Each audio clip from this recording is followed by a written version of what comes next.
동아시아의 근대사를 보면 제국주의 열강들이 청과 조선을 침탈하는 과정에서 각종 이권을 요구하는 장면이 자주 등장합니다. 광산 채굴권, 산림 채굴권, 관세권 등 각종 이권들 중에서 제국주의 열강들이 가장 집요하게 요구하고 그 이권을 두고 자기들끼리 싸우기까지 했던 이권은 철도 부설권이었습니다. 오늘은 당시 철도 부설권에는 어떤 이익이 있었고 어떤 의미를 담고 있었는지 이야기해 보겠습니다.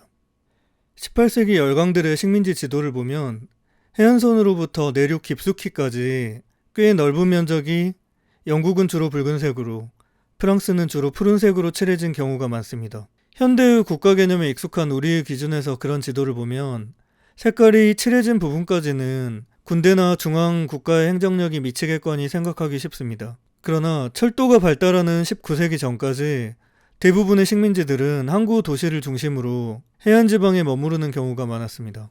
대항해 시대 이후 유럽인들이 해외로 진출하면서 개척한 초기 식민지 아프리카만 하더라도 정글과 사막 등 당시의 교통기술로 극복하기 어려운 장애가 존재했습니다. 유럽인들은 해안에 개척한 항구 도시에서 벗어나지 않았고 우호적인 협상을 맺은 내륙의 원주민들과 상품을 교환하는 방식의 무역이 이루어졌습니다. 아프리카에서 아메리카로 흑인들을 이동시켰던 노예 무역만 하더라도 유럽인들이 아프리카 내륙까지 들어가서 노예를 직접 확보하는 경우보다는 아프리카 부족 간의 다툼에서 발생한 노예들을 유럽인들에게 넘기는 비중이 높았습니다. 당시 유럽과 군사기술에서 차이가 컸던 중남미의 스페인 식민지들처럼 소규모의 병력으로도 점령과 유지가 가능한 경우에는 내륙에 위치한 자원을 약탈하는 것이 가능했던 경우가 일부 있습니다. 또 신대륙의 식민지들 같은 경우에는 예외 없이 구대륙의 식민국가들이 전파한 천연두 때문에 인구가 급감하는 일이 공통적으로 발생했습니다. 신대륙인 북미와 남미에서는 천연두로 원래 거주하던 사람들의 90%가 사망한 이후였기 때문에 소수에 불과했던 유럽인들이 발달된 무기를 가지고 내륙까지 침투하는 것이 가능했습니다. 그러나 훗날 제국주의 열강이라고 불리는 유럽 국가들이라도 발달한 해군을 이용해 각국의 해안을 봉쇄하고 공격하는 것까지는 가능했지만 본국과 수천 킬로미터 떨어진 곳까지 선박으로 이동시키고 보급을 유지할 수 있는 병력이나 이주민은 불과 몇백 명 수준에 불과했습니다. 이 정도 병력으로는 이미 인구와 면적이 상당한 문명 국가를 건설하고 있었던 구대륙의 인도나 중국을 식민지로 확보하는 것, 즉 내륙 깊숙한 곳까지 점령하고 유지하는 것은 불가능했습니다. 인도는 대항해 시대를 시작하게 한 후추의 산지였고 여러 유럽 국가들의 각축장이었습니다. 1757년 영국이 플라시 전투에서 프랑스에 승리한 이후에 인도가 영국의 식민지가 된 것처럼 알려져 있지만 사실 그것은 식민지 전쟁의 시작에 불과했고 그 후로도 영국은 100년이 넘도록 인도에 존재하는 많은 국가들과 전쟁을 계속해야 했습니다. 1850년 무렵까지도 인도는 무굴 제국과 영국령 이외에도 수백 개의 소규모 토호국들로 나뉘어 있었습니다. 이미 당시에 인구가 1억이 넘었던 인도 전체에 주둔하고 있는 영국군은 27만 명 수준으로 턱없이 적은 수였는데 그마저도 27만 명 중에 영국인은 5만 명에 불과했고 나머지는 세포이라고 불리는 현지 용병들이었습니다. 인도 총독이던 달후지는 1853년 동인도 회사 이사회에 지금은 인도 대륙 내부로 군대를 보내는데 몇 달이 걸리지만 철도가 놓이면 며칠이면 될 것이다 라는 내용의 문서를 보내면서 철도 건설의 필요성을 설득했습니다. 달후지 총독이 이 편지를 쓰고 철도 부설에 집중한 지 4년 후에 세포이 용병들의 반란을 시작으로 인도 전역에서 대규모 반란이 일어났지만 영국은 철도를 이용해서 본국에서 증파된 병력을 인도 전역으로 보내 반란을 진압할 수 있었습니다. 세포이 항쟁을 진압한 이후에 무굴 제국의 황제를 폐위시키고 인도를 동인도 회사 등을 통한 간접 통치가 아닌 영국 왕이 직접 통치하는 식민지 체제로 변환했습니다. 철도가 아니었다면 영국이 세익스피어와도 바꾸지 않겠다던 인도 지배가 불가능했을 수도 있습니다. 영국이 인도를 합병하고 10년쯤 지난 후에 유럽에서는 신흥 군사건국이던 프로이센이 오스트리아와 프랑스를 연달아 격파하고 독일민족 최초의 통일국가 건설에 성공하는 일이 발생합니다. 프로이센이 군사적인 성공을 거둔 이유는 여러 가지가 있었지만 그 중에서 철도를 통한 병력 수송과 보급이 큰 부분을 차지했다는 것이 받아들여지면서 이후 세계의 모든 국가가 철도의 군사적인 가치에 주목하게 됩니다.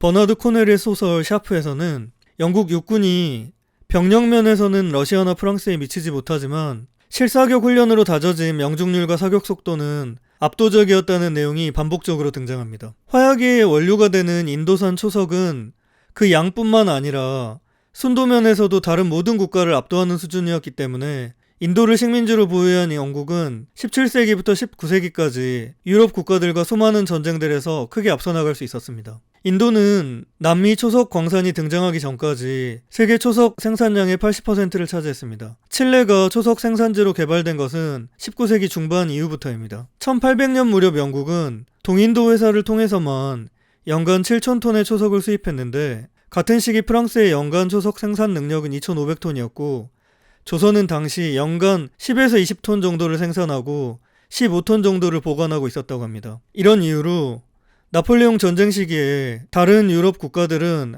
화약의 가격이 부담스러워서 실제 탄을 발사하는 실사격 훈련을 하기 어려웠던 반면에 영국 육군은 실탄 사격 훈련을 지속할 수 있었습니다. 영국의 전열 보병이었던 레드코트들은 타국 전열 보병들이 3열로 서서 발사할 때 2열만으로도 동일한 발사 속도를 유지할 수 있을 정도로 숙련도 차이를 보였다는 기록들이 있습니다. 현재 약 16,000km 정도의 철도 연장을 보유하고 있는 영국은 160년 전인 1860년대에 이미 현재와 비슷한 길이의 철도를 보유하고 있었습니다. 본국의 철도 부설이 성숙화되자 영국은 인도를 중심으로 식민지들의 철도를 부설하는 데 집중했습니다. 영국은 기관차와 객차 같은 기계 설비류는 물론이고 연료로 쓰는 석탄, 선로로 쓰는 철제까지 본국인 영국에서 식민지로의 수출품에 포함시켜서 본국의 산업을 강화했습니다. 심지어는 철도를 부설할 때 선로에 놓는 침목까지도 유럽에서 인도까지 싣고 갔습니다. 영국은 인도 식민지 철도 건설비를 마련하기 위해 영국의 자본가들을 모으면서 연간 5% 이상의 수익률을 보장하고 연간 5% 미만 수익이 발생하는 경우에는 정부가 보전하겠다고 약속했기 때문에 엄청난 돈이 몰려서 인도 전역에는 수익성이 낮은 지역까지 광범위한 철도가 부설될 수 있었습니다. 19세기부터 20세기 초까지 아시아에 건설된 철도의 80%가 인도에 건설됐고 인도가 러시아, 미국, 영국에 이어 세계에서 네 번째로 긴 철로를 보유한 국가가 될 정도였습니다. 그런데 이 이익 보전금은 전부 영국 본국이 아닌 인도 식민지에 부과되었고 영국 기업들은 상품 수출뿐만 아니라 철도 건설, 철도 차량, 연료, 각종 운영에 대한 이익을 독차지하면서 성장할 수 있었습니다. 철도는 1800년대에 등장해서 1960년대 여객기가 상용화되기 전까지 거의 100년간 가장 빠른 교통수단의 지위를 유지했습니다. 시베리아 횡단철도는 만주에서 모스크바까지 11일, 베를린까지는 13일에 도착할 수 있었는데 비슷한 시기에 일본을 개항시킨 페리 제독이나 러시아의 발틱 함대가 유럽에서 동아시아까지 6달에서 7달이 걸렸던 것과 비교하면 20배나 빠른 속도입니다. 속도뿐 아니라 안전성 측면에서도 철도는 침몰과 난파 사고가 잦았던 배와는 비교할 수 없을 만큼 우위에 있었고 자동차가 등장하기 직전인 20세기 초중반까지 전 세계에서 가장 핫하고 수익성이 높은 산업으로 황금기를 노렸습니다. 당시 철도 연장이 가장 긴 나라는 미국이었는데 1800년대 후반부터 1900년까지 전체 증기기관의 3분의 1을 기관차가 차지했고 제철 생산량의 3분의 1이 철도 부설에 사용됐을 정도입니다. 석탄이 증기기관의 연료일 뿐 아니라 제철 과정에 사용됐기 때문에 대규모의 철과 석탄을 필요했던 철도 산업은 산업 전반의 파급 효과가 컸습니다. 우리나라의 경우에 반도체가 수출 품목 1위를 차지한 것은 1992년인데 그 후 지금까지 30년간 그 압도적인 지위를 계속 유지하고 있습니다. 2020년 통계청 자료에 의하면 우리나라에서 반도체 산업의 GDP 비중은 6.7%라고 하고 있습니다. 1900년 미국에서 철도 산업의 매출은 GDP의 5.8%를 차지했고 건설 부분이 GDP의 1.2%에 해당했는데 미국에서 철도 산업이 가졌던 전체 비중은 현재 대한민국에서 반도체 산업과 비슷한 수준이었습니다. 19세기 말 내외부의 압력으로 쇠퇴하고 있었던 청나라의 직접적인 멸망은 1911년의 신해혁명으로 중화민국이 세워지는 시점입니다. 그리고 여기에 철도 부설권 문제가 영향을 미쳤다고 보는 견해가 있습니다. 신해혁명 직전인 1910년 무렵에는 청나라 각지에 부설된 철도들이 큰 수입을 올리면서 철도가 돈이 된다는 인식이 널리 퍼졌습니다. 당시에 외국 자본이 부설한 철도와 중국 국내 자본이 부설한 철도의 비중은 41대 59로 내부 자본의 비중도 꽤 높은 편이었고